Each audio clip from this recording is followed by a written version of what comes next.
Le second livre des Chroniques, chapitre 32. Après ces choses et ces actes de fidélité, parut Sankérib, roi d'Assyrie, qui pénétra en Juda et assiégea les villes fortes, dans l'intention de s'en emparer. Ézéchias, voyant que Sankérib était venu et qu'il se proposait d'attaquer Jérusalem, tint conseil avec ses chefs et ses hommes vaillants, afin de boucher les sources d'eau qui étaient hors de la ville. Et ils furent de son avis. Une foule de gens se rassemblèrent et ils bouchèrent toutes les sources et le ruisseau qui coule au milieu de la contrée. Pourquoi, disait-il, les rois d'Assyrie trouveraient-ils à leur arrêt des eaux en abondance? Ézéchias prit courage, il reconstruisit la muraille qui était en ruine et l'éleva jusqu'au tour, bâtit un autre mur en dehors, fortifia Milo dans la cité de David et prépara une quantité d'armes et de boucliers. Il donna des chefs militaires au peuple et les réunit auprès de lui sur la place de la porte de la ville. S'adressant à leur cœur, il dit « Fortifiez-vous et ayez du courage, ne craignez point et ne soyez point effrayés devant le roi d'Assyrie et devant toute la multitude qui est avec lui, car avec nous il n'y a plus qu'avec lui. Avec lui est un bras de chair et avec nous l'Éternel, notre Dieu, qui nous aidera et qui combattra pour nous. » Le peuple eut confiance dans les paroles d'Ézéchias, roi de Juda. Après cela, Sankérib, roi d'Assyrie, envoya ses serviteurs à Jérusalem, pendant qu'il était devant Lachis avec toutes ses forces. Il les envoya vers Ézéchias, roi de Juda, et vers tous ceux de Juda qui étaient à Jérusalem, pour leur dire « Ainsi parle Sankérib, roi d'Assyrie. Sur quoi repose votre confiance pour que vous restiez à Jérusalem dans la détresse? Ézéchias ne vous abuse-t-il pas pour vous livrer à la mort par la famine et par la soif, quand il dit « L'Éternel notre Dieu nous sauvera de la main du roi d'Assyrie » N'est-ce pas lui, Ézéchias, qui a fait disparaître les hauts lieux et les autels de l'Éternel, et qui a donné cet ordre à Juda et à Jérusalem? Vous vous prosternerez devant un seul autel, et vous y offrirez les parfums? Ne savez-vous pas ce que nous avons fait, moi et mes pères, à tous les peuples des autres pays? Les dieux des nations de ces pays ont-ils pu délivrer leur pays de ma main? Parmi tous les dieux de ces nations que mes pères ont exterminés, quel est celui qui a pu délivrer son peuple de ma main, pour que votre Dieu puisse vous délivrer de ma main? Qu'Ézéchias ne vous séduise donc point, et qu'il ne vous abuse point ainsi.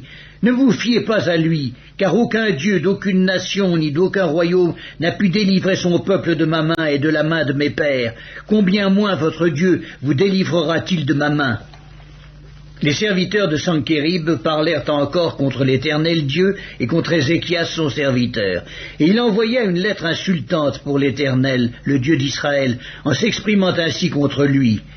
De même que les dieux des nations des autres pays n'ont pu délivrer leur peuple de ma main, de même le Dieu d'Ézéchias ne délivrera pas son peuple de ma main. Les serviteurs de Sankérib crièrent à haute voix en langue judaïque, afin de jeter l'effroi et l'épouvante parmi le peuple de Jérusalem qui était sur la muraille, et de pouvoir ainsi s'emparer de la ville. Ils parlèrent du Dieu de Jérusalem comme des dieux des peuples de la terre, ouvrage de main d'homme. Le roi Ézéchias et le prophète Ésaïe, fils d'Amoz, se mirent à prier à ce sujet et ils crièrent au ciel. Alors l'Éternel envoya un ange qui extermina dans le camp du roi d'Assyrie tous les vaillants hommes, les princes et les chefs. Et le roi confus retourna dans son pays. Il entra dans la maison de son Dieu, et là ceux qui étaient sortis de ses entrailles le firent tomber par l'épée.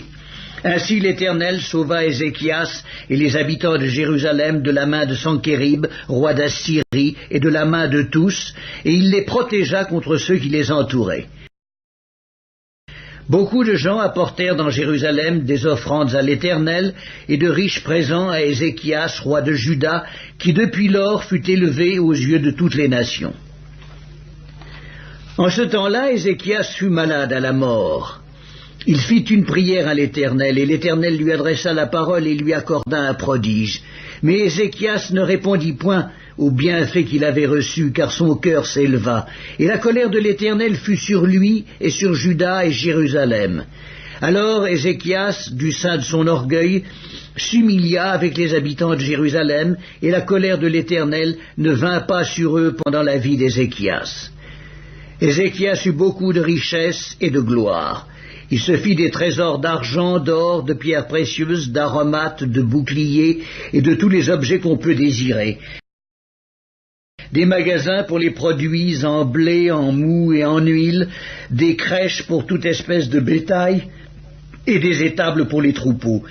Il se bâtit des villes et il eut en abondance des troupeaux de menu et de gros bétail, car Dieu lui avait donné des biens considérables. Ce fut aussi lui, Ézéchias, qui boucha l'issue supérieure des eaux de Guillon et les conduisit en bas vers l'occident de la cité de David. Ézéchias réussit dans toutes ses entreprises. Cependant, lorsque les chefs de Babylone envoyèrent des messagers auprès de lui pour s'informer du prodige qui avait eu lieu dans le pays, Dieu l'abandonna pour l'éprouver, afin de connaître tout ce qui était dans son cœur.